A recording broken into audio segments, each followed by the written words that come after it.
Assalamualaikum warahmatullahi wabarakatuh. Kaifa halukum? Bagaimana kabarnya anak solih dan solihah? Semoga kalian selalu dalam keadaan sehat dan dalam lindungan Allah Ta'ala ya. Dan jangan lupa untuk selalu semangat dalam belajar. Alhamdulillah, hari ini kita bisa kembali belajar bersama. Materi kita hari ini yaitu kita akan belajar Al-Quran Hadis tentang penjelasan surat Al-Fatihah. Sudah siap anak-anak untuk mulai belajar? Insya Allah siap ya.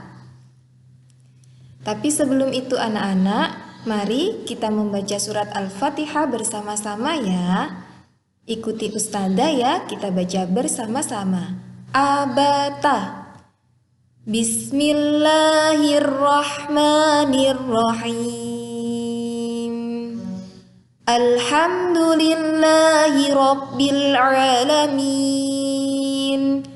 Ar-Rahmanir-Rahim. Maliki Yaumiddin. Iyyaka na'budu wa iyyaka nasta'in. Ihdinas siratal mustaqim. Siratal ladzina an'amta 'alaihim ghairil maghdubi 'alaihim waladdallin. Alhamdulillah, kita sudah membaca surat Al-Fatihah mulai dari ayat 1 sampai ayat 7.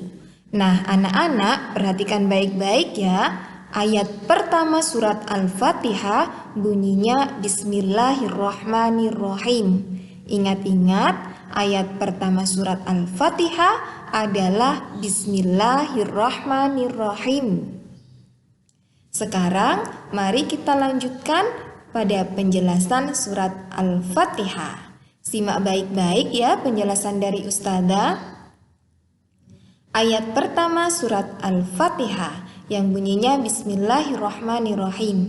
Artinya dengan menyebut nama Allah yang Maha Pemurah lagi Maha Penyayang. Nah, maksud dari ayat ini adalah anak-anak, ketika kita membaca Al-Quran atau Bismillah adalah untuk mencari keberkahan.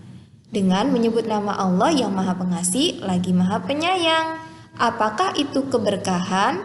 Keberkahan artinya kebaikan yang banyak. Ingat ya, keberkahan artinya kebaikan yang banyak. Nah, selanjutnya, kapankah kita harus membaca bismillah? Kita membaca bismillah setiap memulai pekerjaan yang baik. Ingat ya, setiap memulai pekerjaan yang baik, kita harus membaca bismillah agar setiap pekerjaan yang kita lakukan mendapatkan keberkahan dari Allah Subhanahu wa Ta'ala. Misalnya ketika kita akan makan, atau ketika kita akan belajar, atau ketika kita akan bersepeda. Kita memulai semua kegiatan kita dengan membaca bismillah dengan harapan memperoleh keberkahan dari Allah Subhanahu wa Ta'ala ya. Ayat yang kedua yaitu Alhamdulillahirabbil alamin, yang artinya segala puji bagi Allah Rabb semesta alam. Allah Subhanahu wa Ta'ala adalah Rabb semesta alam ini. Artinya Allah Subhanahu wa Ta'ala adalah yang menciptakan seluruh alam semesta ini dan juga yang mengatur urusan di alam semesta ini. Oleh karena itu anak-anak, hanya kepada Allah lah kita memuji dan menyanjung. Karena Allah adalah yang mengatur segala urusan yang ada di alam semesta ini. Lalu, kapankah kita mengucapkan Alhamdulillah? Kita mengucapkannya ketika selesai melakukan pekerjaan yang baik. Ingat-ingat ya, kita mengucapkan Alhamdulillah ketika selesai melakukan pekerjaan yang baik. Misalnya ketika kita selesai makan, atau ketika kita selesai belajar, atau ketika kita selesai bangun tidur.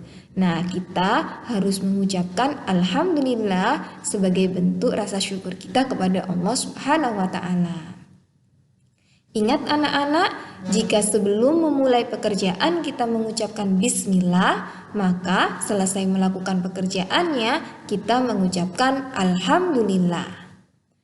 Selanjutnya ayat ketiga yang bunyinya Ar-Rahmanir-Rahim, artinya yang maha pemurah lagi maha penyayang. Anak-anak, Allah Subhanahu wa Ta'ala memiliki banyak sekali nama-nama yang indah atau disebut Asmaul Husna. Nah, dari nama-nama Allah yang indah ini diantaranya adalah Ar-Rahman yang artinya yang maha pemurah. Juga ada Ar-Rahim yang artinya yang maha penyayang. Allah Subhanahu wa Ta'ala menyayangi semua makhluknya, baik di dunia ataupun di akhirat. Allah menyayangi semua makhluknya, baik itu manusia, hewan, ataupun tumbuhan. Dan kasih sayang Allah tidak hanya di dunia saja, melainkan juga nanti di akhirat. Ayat keempat yang bunyinya Malik Yaumiddin, artinya yang menguasai hari pembalasan. Allah Subhanahu wa Ta'ala adalah raja dari semua raja.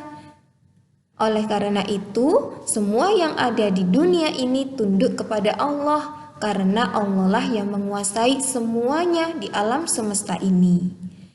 Allah juga menguasai hari pembalasan.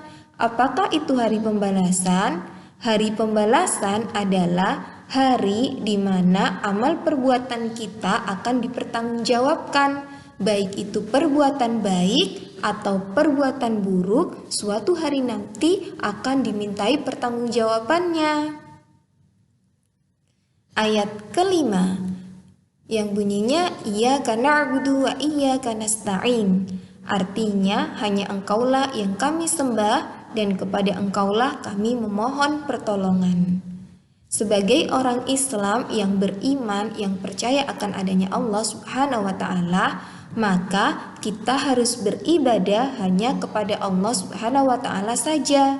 Misalnya ketika kita sholat, maka kita sholat hanya kepada Allah, hanya karena Allah saja. Atau ketika kita membaca Al-Quran, bersedekah, maka semuanya kita lakukan karena kepada Allah saja. Selain itu, kita juga memohon pertolongan hanya kepada Allah Subhanahu wa Ta'ala. Misalnya ketika kita dalam keadaan kesulitan, tertimpa musibah atau lainnya, maka kita memohon pertolongannya, memohon kemudahan hanya kepada Allah Subhanahu wa Ta'ala, bukan kepada yang lainnya ya anak-anak. Ayat ke-6 surat Al-Fatihah yang bunyinya Ihdinas siratal mustaqim, artinya tunjukkanlah kami jalan yang lurus. Allah Subhanahu wa Ta'ala memerintahkan kita untuk memohon kepadanya agar Allah memberikan kita hidayah, taufik dan juga petunjuknya, agar kita senantiasa beragama Islam dengan benar, yaitu dengan mengikuti Al-Quran dan As-Sunnah. Juga selalu taat kepada Allah Subhanahu wa Ta'ala dengan menjalankan perintah Allah dan menjauhi larangan Allah, dan juga memohon agar kita tetap beriman sampai mati. Nah anak-anak, di ayat ke-7 surat Al-Fatihah, Siratal ladzina an'amta 'alaihim ghairil maghdubi 'alaihim waladdallin, yang artinya jalan orang-orang yang telah Engkau anugerahkan nikmat kepada mereka, bukan jalan mereka yang dimurkai dan bukan pula jalan mereka yang sesat. Siapakah mereka yang dimaksud pada ayat ke-7 ini? Mereka orang-orang yang diberi nikmat dan anugerah adalah seperti nabi, syuhada, orang-orang yang mati syahid, atau sholihin, orang-orang yang sholih.